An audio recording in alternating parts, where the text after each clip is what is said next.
Shalom Bapak Ibu Saudaraku yang saya kasih dalam Tuhan Yesus. Apa kabar? Saya percaya walaupun mungkin kita mengalami banyak pergumulan-pergumulan dalam hidup ini, pemeliharaan Tuhan terus nyata di dalam kehidupan kita. Kita akan belajar firman Tuhan, kita akan berdoa dulu sebelum kita belajar firman Tuhan. Bapa yang baik, terima kasih karena Tuhan terus pelihara kehidupan kami. Kami sadar kadang-kadang kami menghadapi banyak pergumulan yang kami alami, tapi kami bersyukur Tuhan dengan berbagai cara yang ajaib terus pelihara kehidupan kami. Sekarang kami akan belajar firman Tuhan. Roh Kudus berikan pengertian akan firman Tuhan yang akan kami baca dan renungkan bersama. Dalam nama Tuhan Yesus kami berdoa. Amin. Hari ini kita akan belajar tentang gaya hidup rohani orang Kristen. Kita buka Alkitab kita dalam kitab 1 Korintus pasal yang ketiga. Kita akan baca ayat 1 sampai ayat yang ketiga. 1 Korintus pasal yang ketiga, kita baca ayat yang pertama sampai ayat yang ketiga. Begini bunyi firman Tuhan. Dan aku saudara-saudara, pada waktu itu tidak dapat berbicara dengan kamu seperti dengan manusia rohani, tetapi hanya dengan manusia duniawi yang belum dewasa dalam Kristus. Susulah yang kuberikan kepadamu, bukanlah makanan keras, sebab kamu belum dapat menerimanya, dan sekarang pun kamu belum dapat menerimanya. Ayat yang ketiga, karena kamu masih manusia duniawi. Sebab jika di antara kamu ada iri hati dan perselisihan, bukankah hal itu menunjukkan bahwa kamu manusia duniawi dan bahwa kamu hidup secara manusiawi? Bapak Ibu Saudaraku, saya pernah mengajar di sebuah kelas SD, pelajaran agama. Ada kira-kira 10 atau 12 murid.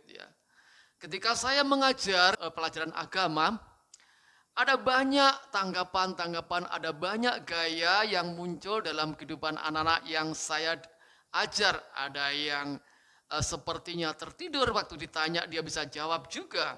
Ada yang main-main dengan temannya, ada yang tengok di luar, bermacam-macam gaya mereka.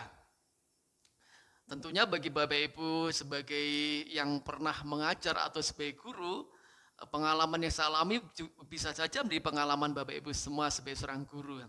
Nah, dalam kehidupan rohani Bapak Ibu Saudaraku juga kita temui hal yang demikian. Sama-sama orang Kristen tapi gaya hidupnya bermacam-macam. Gaya hidupnya berbeda-beda, beragam. Hari ini kita akan belajar gaya kehidupan rohani orang Kristen. Ada beberapa gaya kehidupan rohani orang Kristen yang kita pelajari dari ayat yang kita baca pada hari ini. Yang pertama adalah di dalam ayat yang ke-1, demikian bunyi firman Tuhan. Di situ dijelaskan, dan aku saudara pada waktu itu tidak dapat berbicara dengan kamu seperti dengan manusia rohani, tapi hanya dengan manusia duniawi yang belum dewasa dalam Kristus. Yang pertama, gaya kehidupan rohani orang Kristen yang bersifat duniawi. Orang Kristen yang bergaya kehidupan duniawi ini, hidupnya jauh dari kehidupan-kehidupan yang dipimpin oleh Roh Kudus. Dosa dianggap sebagai sesuatu yang biasa-biasa saja. Nah, mereka adalah orang-orang Kristen. Ditanya KTP-nya, KTP Kristen. Ditanya kartu keluarganya, memang kartu keluarga Kristen. Dan atribut-atribut yang digunakan kadang-kadang memang atribut-atribut Kristen. Tapi dalam kehidupannya tidak ada ciri-ciri kehidupan sebagai orang-orang yang percaya pada Yesus. Tidak ada kehidupan yang sesuai dengan kehidupan yang rohani. Ini namanya kehidupan orang Kristen yang bersifat duniawi. Ketika mereka berbuat dosa, dianggap sesuatu yang biasa-biasa saja. Ketika ada persoalan dengan orang lain, penyelesaian dilakukan dengan cara-cara, mungkin cara kekerasan, cara-cara keakuan, keegoisan. Saudaraku yang saya kasih dan Tuhan Yesus itu yang pertama, gaya kerohanian orang Kristen yang bersifat duniawi. Mari kita tidak meneladani cara kehidupan yang seperti ini. Itu ciri yang pertama atau gaya kehidupan yang pertama. Yang kedua, ya, kita lihat di dalam ayat yang kedua, di situ dijelaskan demikian, susulah yang kuberikan kepadamu, bukanlah makanan keras, sebab kamu belum dapat menerimanya, dan sekarang pun kamu belum dapat menerimanya. Yang kedua adalah gaya kehidupan Kristen, kekristenan yang bersifat bayi. Kalau kita lihat bayi ya, bayi biasanya tidak bisa makan makanan yang keras. Ya. Susu, bubur yang diberikan.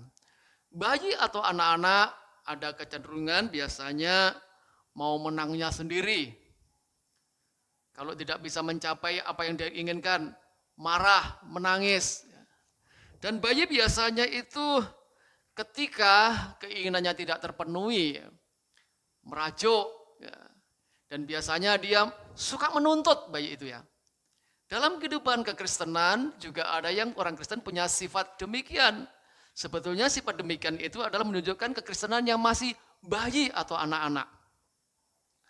Paulus dalam nas yang kita baca ini, dia ingatkan bahwa kehidupan yang bayi rohani itu berarti tidak suka akan makanan-makanan yang keras. Belum siap ya. Pengajaran-pengajaran yang menuntut tanggung jawab biasanya tidak mau lakukan. Nah, orang Kristen di Korintus masih ada yang seperti itu. Hanya persoalan perbedaan siapa yang membaptiskan. Ada yang dibaptiskan Apolos, ada yang dibaptiskan Paulus. Mereka mulai terjadi perpecahan-perpecahan. Karena perbedaan karunia, saling membanggakan karunia atau talentanya, terjadi perpecahan-perpecahan ya. Bapak Ibu Saudaraku, itu tanda-tanda sebagai orang Kristen yang punya kerohanian seperti bayi-bayi rohani. Mari Bapak Ibu Saudaraku yang saya kasih dan Tuhan Yesus, ya. Mari kita meningkatkan kehidupan kita supaya jangan terus menjadi bayi-bayi rohani. Ya. Suka menuntut, ya. Kalau tidak pas, tidak sesuai keinginan, mulai marah, mulai berselisih, terjadi perpecahan-perpecahan dalam gereja Tuhan. Yang kedua, gaya kerohanian kehidupan bayi rohani. Sekarang kita akan belajar yang ketiga, gaya kerohanian orang Kristen yang ketiga. Perhatikan di dalam ayat yang ke-1. Dan aku saudara-saudara pada waktu itu tidak dapat berbicara dengan kamu seperti dengan manusia rohani. Yang ketiga, gaya kehidupan rohani orang Kristen yang bersifat dewasa atau kekristenan dewasa. Kekristenan dewasa artinya bukan bicara soal penampilan lahiriah, mungkin dia berotot, atau mungkin dia punya tulang-tulang yang kuat, mampu bekerja. Maksudnya dewasa di sini bukan bicara soal seperti itu ya. Tapi yang dimaksud kekristenan dewasa di sini adalah sebuah kehidupan yang kehidupan rohaninya semakin dewasa. Paulus pakai istilah manusia rohani, artinya hidupnya ada ciri-ciri kehidupan yang dipenuhi dengan kehidupan rohani atau ciri-ciri kehidupan ilahi ada dalam kehidupan orang tersebutnya. Kira-kira bagaimana kekristenan yang bersifat dewasa atau gaya kehidupan rohani orang Kristen yang dewasa? Biasanya dia akan fokus cenderung pada nilai-nilai yang kekal dibanding yang sementara. Hidupnya akan berfokus pada sesuatu yang bernilai abadi, yang bernilai surgawi. Bagaimana berpikir untuk kemajuan pekerjaan Tuhan. Bagaimana berusaha untuk membawa jiwa-jiwa pada Tuhan. Bagaimana berusaha supaya gereja Tuhan semakin bertumbuh, berkembang di dalam kehidupan iman, maupun di dalam kehidupan yang lain. Itu tandanya. Berikutnya, kekristenan yang bersifat dewasa itu biasanya menyikapi persoalan-persoalan dengan bijaksana. tidak main otot, tidak main kasar-kasaran, tapi dengan bijaksana cari solusi yang baik. Bagaimana persoalan bisa terselesaikan dengan damai, dengan benar, sesuai dengan firman Tuhan. Ada sebuah hubungan yang baik ya. Berikutnya juga biasanya orang Kristen yang dewasa secara rohani itu memiliki sikap lapar dan haus akan kebenaran. Firman Tuhan menjadi bagian penting dalam kehidupan mereka. Kehidupan doa menjadi bagian penting. Persekutuan dengan Tuhan menjadi bagian yang penting dalam kehidupan mereka setiap hari.